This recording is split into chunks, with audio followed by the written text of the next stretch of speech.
Dans le cours précédent, on a déterminé c'est quoi la réaction d'oxydoréduction. On a dit qu'une réaction d'oxydoréduction est formée de deux réactions. Une réaction d'oxydation où il y a une perte d'électrons et une réaction de réduction où il y a un gain d'électrons. On a aussi déterminé comment trouver un agent oxydant et un agent réducteur.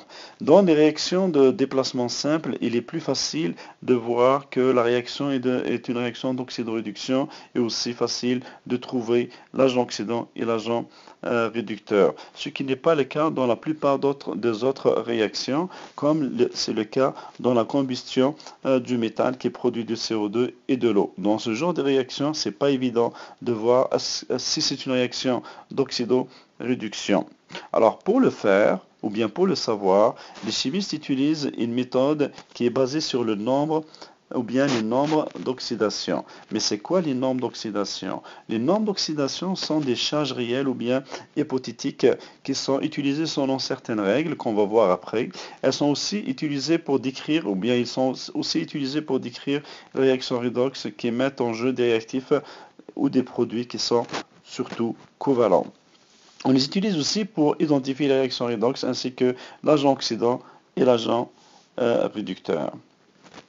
Alors, pour ce faire, on va essayer de voir comment les chimistes peuvent trouver ces nombres d'oxydation. Alors là, une des méthodes qui est utilisée pour trouver le nombre d'oxydation, on utilise la structure de Lewis, qu'on a vu déjà dans les années précédentes. Donc, la structure de Lewis, comme on l'a vu au laboratoire virtuel à la page 475, et en utilisant le site internet que voici, nous a permis de déterminer l'ensemble des règles qui peuvent nous aider à déterminer le nombre d'oxydation des composés covalents. Voici l'ensemble des règles déduites à partir du laboratoire virtuel du manuel à la page 475. Alors, ce sont des règles utilisées pour trouver le nombre d'oxydation. Il y en a en fait 7 règles. Alors, pour la première règle, un élément pur a un nombre d'oxydation de 0. Alors, un élément pur comme par exemple le magnésium, le chlore gazeux, le sodium solide, le phosphore solide ont tous un nombre d'oxydation qui est égal à 0. La règle 2 dit que le nombre d'oxydation d'un élément dans un ion monoatomique est égal à la charge de l'ion. Exemple, le chlore, son nombre d'oxydation est égal tout simplement à la charge qui est définie dans le tableau périodique. Alors par exemple, le chlore, son nombre d'oxydation est de -1, car la charge dans le tableau périodique est de 1-. Le potassium est K+, son nombre d'oxydation est de +1. L'aluminium 3+, son nombre d'oxydation est +3. Le nombre d'oxydation du soufre, c'est -2, car sa charge au tableau périodique est de 2-. Donc tout ion monoatomique, son nombre d'oxydation correspond automatiquement à la charge qui est définie par le tableau périodique. Dans la règle 4, le nombre d'oxydation de l'hydrogène dans ses composés est +1. Sauf dans les hydrures métalliques où le nombre de l'hydrogène ou bien le nombre d'oxydation de l'hydrogène est -1. Exemple, le nombre d'oxydation dans un composé comme H2S ou dans CH4 est de +1. Par contre, dans un hydrure métallique comme l'hydrure de sodium, le nombre d'oxydation est de -1. Pour la règle 4, le nombre d'oxydation de l'oxygène dans ces composés est en général -2, sauf dans les peroxydes et OF2. Alors, dans le nombre d'oxydation de l'oxygène dans Li2O ou dans KNO3, c'est -2. Donc, en général, c'est toujours -2, à l'exception, comme on l'a dit, des peroxydes et de OF2. Et on va d'ailleurs voir quel est le nombre d'oxydation de l'oxygène dans les peroxydes et dans OF2. Selon la règle 5, dans les composés contenant deux éléments, celui qui est plus électronégatif a un nombre d'oxydation égal à la charge qu'il porte lorsqu'il se trouve sous la forme ionique. Ça veut dire quoi? Ça veut dire que si par exemple on a un composé comme le PCl3, ici le chlore est plus électronégatif que le phosphore.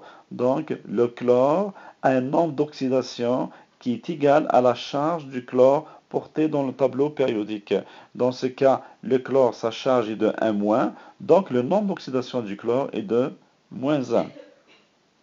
Si on prend un autre exemple, le nombre d'oxydation du soufre dans CS2 est -2. Pourquoi? Parce que le soufre est plus électronégatif que le carbone, donc le soufre a un nombre d'oxydation égal à la charge du soufre dans le tableau périodique. Et comme sa charge est de moins, donc le nombre d'oxydation du soufre est -2. Selon la règle 6, la somme des nombres d'oxydation de tous les éléments d'un composé est égale à 0.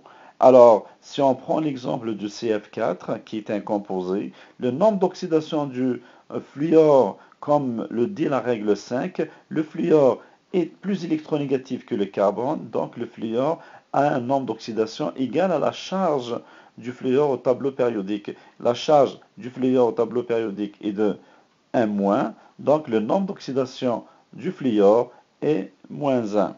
Il reste maintenant à trouver le nombre d'oxydation du carbone. Supposons que le nombre d'oxydation du carbone est X, celui qu'on cherche, donc X plus 4 fois, puisqu'on a ici 4 fluors, multiplié par le nombre d'oxydation du fluor qui est -1, dans ce cas, tout ça est égal à 0 selon cette règle.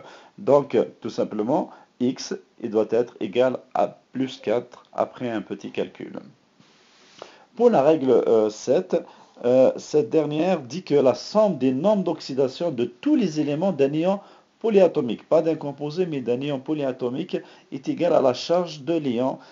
Il n'est pas égal à 0 comme dans la règle 6 pour les composés. Alors, si on prend l'exemple de NO2-, on sait que le nombre d'oxydation de l'oxygène est de -2. Il reste à trouver le nombre d'oxydation de l'azote. On a trouvé +3, on va vous montrer comment on a trouvé +3. Alors ici, on suppose que l'azote qu'on cherche est X, donc X plus 2 fois, puisqu'on a ici 2 oxygènes, 2 fois le nombre d'oxydation de l'oxygène qui est de -2, tout ça est égal à la charge de l'ion. Pas comme le composé où le nombre d'oxydation, la somme des nombres d'oxydation est égale à 0 parce que la règle 6, le composé, bien sûr, est neutre. Donc sa charge est égale à 0. Dans ce cas, la somme des nombres d'oxydation est égale à -1, comme on le voit dans le l'ion polyatomique NO2-. Donc pour trouver X, on fait X plus 2 fois le nombre d'oxydation fois -2. -2, c'est le nombre d'oxydation de l'oxygène. On a 2 oxygènes. Et tout ça est égal à -1. Donc on va isoler X. X va donner +3. On va maintenant s'exercer à utiliser les règles pour trouver le nombre d'oxydation dans chaque composé. Alors, on va prendre 3 exemples. L'exemple 1, c'est le SiBr4, ensuite HClO4 et enfin Cr2O7-. On va commencer par le SiBr4. Alors, si on regarde bien le composé, il n'a ni d'oxygène ni d'hydrogène dans sa composition. Donc, la règle 5 va s'appliquer directement. Et ce que disait la règle 5 dit que l'élément le plus électronégatif a un nombre d'oxydation égal à la charge portée dans le tableau périodique. Alors, si vous regardez bien le tableau périodique, vous allez voir que le Br est plus électronégatif que le silicium. Donc le Br va porter, le nombre d'oxydation du Br va être égal à la charge du Br. La règle 6 qu'on a vue dit que si vous avez un composé, la somme du nombre d'oxydation du composé est égale à 0. Ici, on a bien sûr SiBr4 qui est un composé. Donc, on peut d'abord attribuer le nombre d'oxydation au brome parce qu'il est plus électronégatif, qui est égal à sa charge, qui est de 1-. Donc, le nombre d'oxydation est égal à 1-1. Maintenant, il suffit de trouver, en utilisant la règle 6, le nombre d'oxydation du silicium. Alors, on a dit que la somme des nombres d'oxydation est égale à 0. Alors, on cherche le nombre d'oxydation du silicium. Donc, on cherche X plus 4 fois le nombre d'oxydation de brome. Alors 4 fois -1. On a 4 bromes, donc tout ça est égal à 0. X moins 4 donne 0, donc X est égal à +4. Le nombre d'oxydation du silicium est de +4 et le nombre d'oxydation du brome est de -1. Si maintenant on passe à l'exemple 2, on voit que HClO4 est formé du chlore, de l'hydrogène et de l'oxygène. Donc ce composé contient de l'hydrogène et de l'oxygène. Et selon la règle, ou bien les règles 3 et 4, l'hydrogène doit avoir un nombre d'oxydation plus 1 et l'oxygène va avoir un nombre d'oxydation moins 2. Et comme c'est bien sûr un composé, comme dans le cas de l'exemple A, donc la règle 6 va s'appliquer. La règle 6, je le rappelle, c'est tout simplement le nombre d'oxydation, ou bien la somme des nombres d'oxydation d'un composé est égale à 0. Alors on a dit que le nombre d'hydrogène est de plus 1, le nombre d'oxydation d'hydrogène est de plus 1, le nombre d'oxydation de l'oxygène est de moins 2. En appliquant la règle 6, donc on peut trouver X. X dans ce cas, bien sûr, trouver le nombre d'oxydation du chlore. Alors ici, on revient au composé. On a un hydrogène qui a un nombre d'oxydation de plus 1, plus X parce qu'on a un seul atome de chlore, plus bien sûr 4 fois moins 2. Donc 4 atomes d'oxygène fois le nombre d'oxydation de l'oxygène qui est moins 2. Et comme c'est un composé, tout ça est égal à 0. En faisant le petit calcul, on va avoir x moins 7 est égal à 0, donc x est égal à 7. X est égal à 7. De ce fait, le nombre d'oxydation de l'hydrogène est de plus 1, le nombre d'oxydation de l'oxygène est de moins 2 et le nombre d'oxydation du chlore est de plus 7. Pour le dernier exemple, on voit bien que cette fois-ci, on a affaire à un néon polyatomique qui contient de l'oxygène. Donc, dans ce cas, bien sûr, la règle 4 va s'appliquer, qui dit que un nombre d'oxydation habituel de l'oxygène est de moins 2.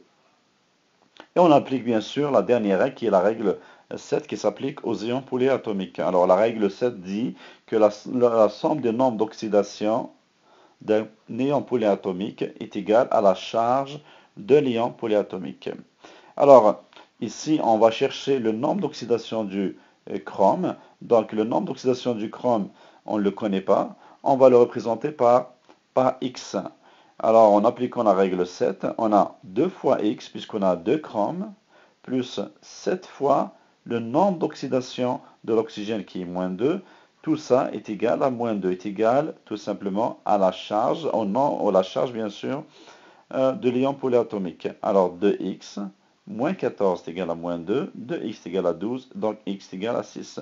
En fait, on vient de trouver le nombre d'oxydation du chrome qui est de plus 6.